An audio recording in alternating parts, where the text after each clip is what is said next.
friends, welcome to Karpagam channel. இன்னைக்கு நம்ம சேனல்ல சிக்கன் கிரேவி சிம்பிள் அண்ட் ஈஸியா எப்படி பண்றதுன்னு சொல்லிட்டு பார்க்கலாமா?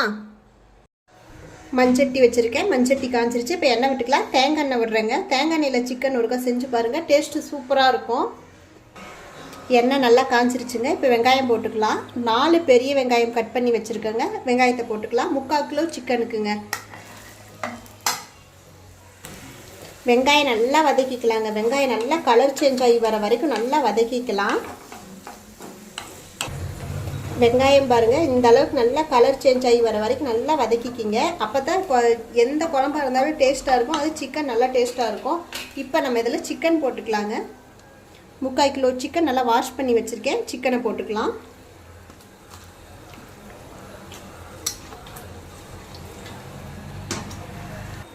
இப்போ இதில் தக்காளி போட்டுக்கலாங்க. பெரிய சைஸ் தக்காளி ஒன்றுங்க. இப்போ இதில் இஞ்சி பூண்டு பேஸ்ட்டு, இதில் பெரிய ஸ்பூனில் 1 ஸ்பூன். உப்பு தேவையான அளவுக்கு. இப்போ நல்லா சிக்கனை நல்லா மிக்ஸ் பண்ணிக்கலாங்க. ஃபுல்லாக இஞ்சி பூண்டு பேஸ்ட்டு ஃபுல்லாக சிக்கனில் படுற அளவுக்கு நல்லா மிக்ஸ் பண்ணிக்கிங்க. நல்லா மிக்ஸ் பண்ணியாச்சுங்க. இப்போ ஸ்டவ்வை மீடியமாக வச்சு ஒரு தட்டு போட்டு மூடிடலாங்க. தண்ணி எதுவும் வேண்டாம். இது சிக்கன்லேயே தண்ணி வரும். தட்டு போட்டு மூடிடலாம். ஒரு 5 நிமிஷத்துக்கு அப்புறம் நம்ம பார்க்கலாம் எப்படி இருக்குன்னு சொல்லி. 5 நிமிஷம் ஆயிடுச்சுங்க. நம்ம பார்க்கலாம். ஆனால் அப்பப்போ தட்டு எடுத்து கிளறி விடுங்க, இல்லைன்னா கீழே அடி பிடிச்சிக்கும்.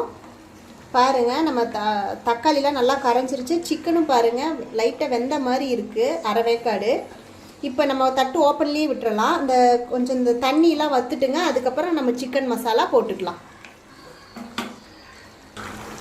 மண்சட்டிங்கிறதுனால தண்ணி வற்றவே இல்லைங்க. நான் இப்போ சிக்கன் மசாலா போட்டுக்கிறேன். சிக்கன் மசாலா பியூர் மிளகாய் தூளுங்க. இது மட்டும்தான் நம்ம போட போகிறோம், வேறு எதுவும் கிடையாது. இது நல்லா மிக்ஸ் பண்ணி விட்டுக்கலாங்க.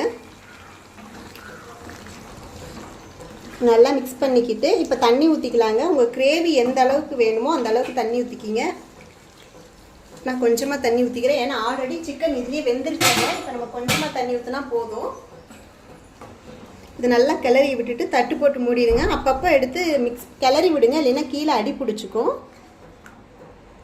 ஒரு 10 நிமிஷத்துக்கு அப்புறம் பார்க்கலாங்க. தட்டை எடுத்து அப்பப்போ கிளறி விட்டுக்கிட்டே இருங்க, இல்லைன்னா கீழே ரொம்ப அடி பிடிச்சிக்குங்க. இப்போ எனக்கு சிக்கன் வெந்துருச்சுங்க. இன்னும் எனக்கு கரெக்டான அளவு. உங்களுக்கு இன்னும் அந்த தண்ணி வற்றணும் அப்படின்னா இன்னும் கொஞ்சம் நேரம் தட்டு ஓப்பன் பண்ணி விட்டிங்கன்னா தண்ணியெல்லாம் வற்றிடுங்க. இந்த அளவு உங்களுக்கு கரெக்டாக இருக்குன்னா இதோட ஆஃப் பண்ணிக்கிங்க. இது சூப்பராக இருக்குங்க. இதே மாதிரியே ஒருக்கா செஞ்சு பாருங்கள், ரொம்ப ஈஸிங்க. இப்போ கொஞ்சம் இதில் மல்லி இலை தூவிக்கலாம். புதுசாக சமைக்கிறவங்க கூட ஈஸியாக பண்ணிடலாங்க. Simple and easy chicken gravy 10 நிமிஷத்தில் ரெடி ஆயிருங்க. வெங்காயம் கட் பண்ணுறது மட்டும்தாங்க லேட் ஆகும். செய்யறது ரொம்ப ஈஸி. இதே மாதிரியே ஒருக்கா நீங்களும் செஞ்சு பாருங்கள். இந்த வீடியோ பிடிச்சிருந்தா லைக் பண்ணுங்கள், ஷேர் பண்ணுங்கள், சப்ஸ்கிரைப் பண்ணுங்கள். இன்னும் இன்ட்ரெஸ்டிங்கான வீடியோவில் பார்க்கலாம். Okay, thank you.